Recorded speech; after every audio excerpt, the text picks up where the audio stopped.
Okay, on to chapter 3 of reality transurfing. This chapter is the wave of fortune, and it's a much shorter chapter, so this video is not going to be as long.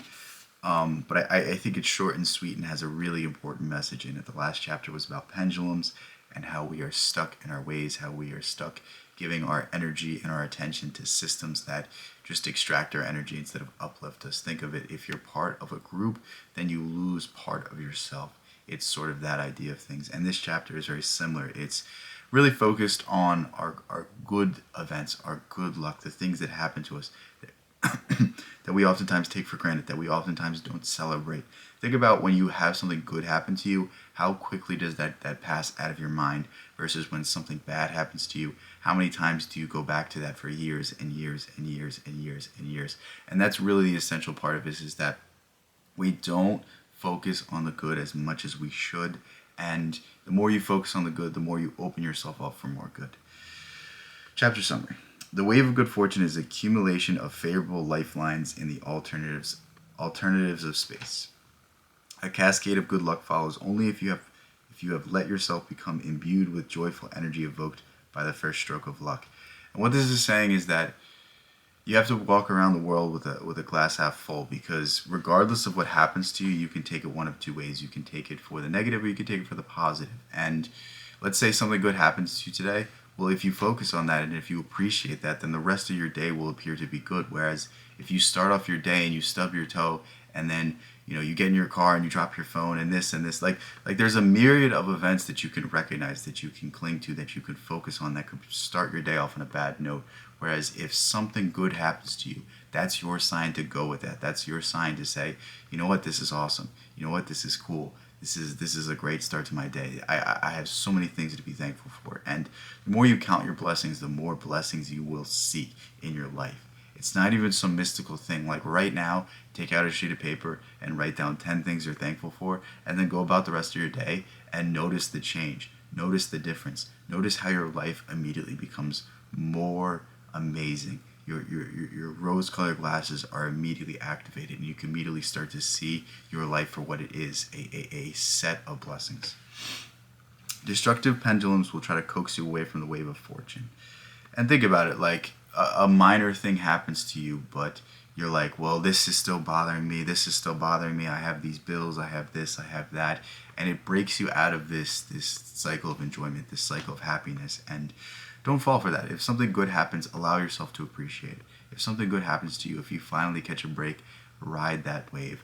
Go with it. Understand that this is your opportunity to move in a positive direction. And the moment you give in to those negative thoughts is the moment you go back to those negative cycles of things happening to you. When you overcome dependence on pendulums, you win your freedom. And again, pendulums are the things that we subject ourselves to, the collective unconscious ideas of what a good life is, of what success is, of the actions we have to take in life, of our responsibility in life.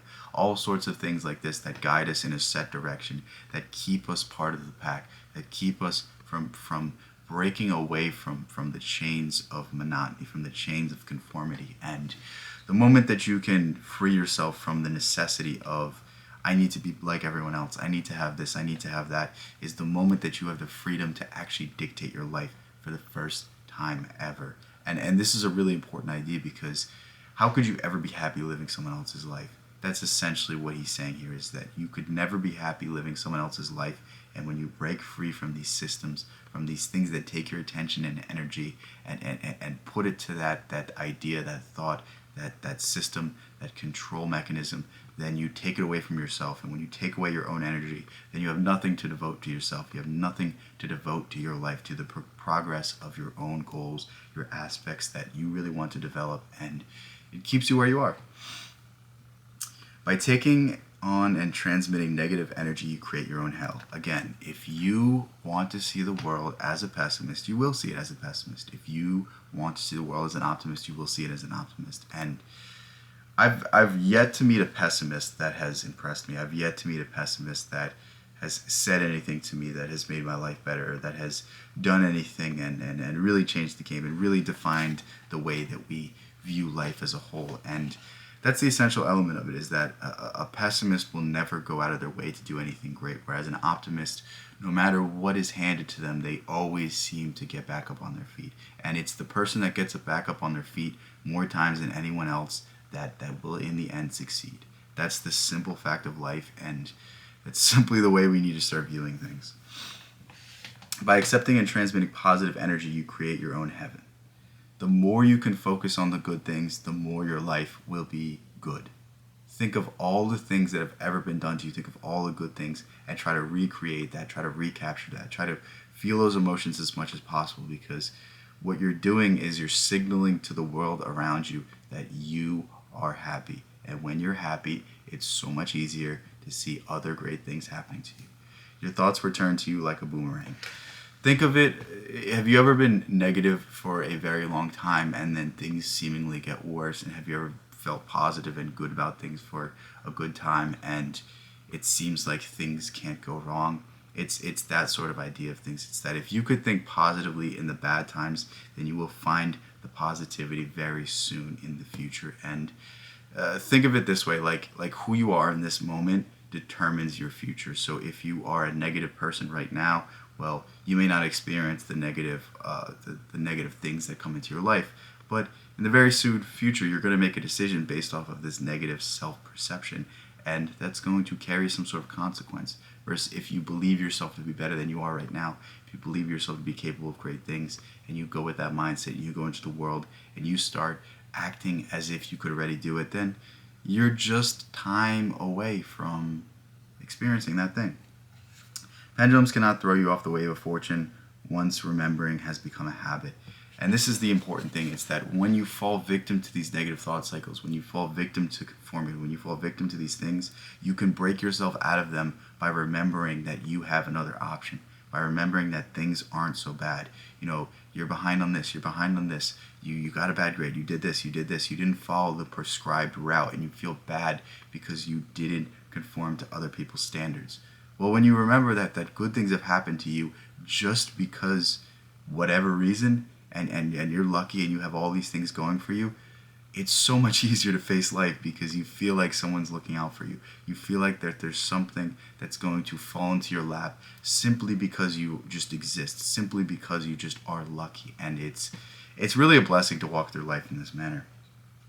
The habit of remembering is developed through consistent practice. And this is like anything in this book, is that these ideas are very difficult because they're so counter to everything that we believed before. They're so counter to our entire way of existence that to start thinking differently is very difficult. But once you start getting the ball rolling, it becomes easier and easier and easier. And once thinking of the positive, once really relishing the positive things in your life becomes a habit, then it is so easy to keep doing it. Like, if I tried to tell myself these things a few years ago, I think I would be completely just dejected of it. I think I would just deny it and say, this isn't possible, my life is this, and this.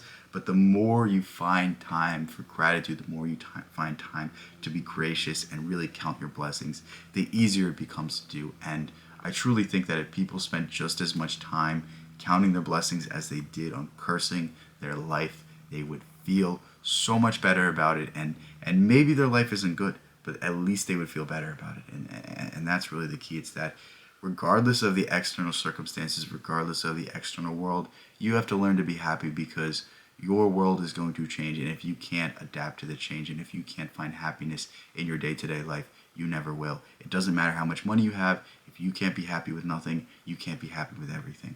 With that said, I love you guys so much. This is chapter 3 of Reality Transurfing. I was about to say Psycho-Cybernetics, but we finished that book already. So stay tuned for the rest of these chapters. There's a whole lot more to go through. We're only about page 50, and there's like 500 pages. So we got a whole lot of stuff to go through and a whole lot of other good, interesting ideas. I'm going to make a playlist after this video of the chapters I've done so far. So you should see that at the end of this video if you missed the first few chapters. And yeah, stick with me on this journey. It's going to be fun going through these ideas. It's going to be fun talking through these things with you guys, and hopefully helping you guys shift your mindset, hopefully shifting the way that you guys think, because truly the way that you view the world is the way that the world will become apparent to you. And if we could just slightly shift the way in which things appear to us, then we can certainly change the way in which the world appears to us. So I love you guys so much.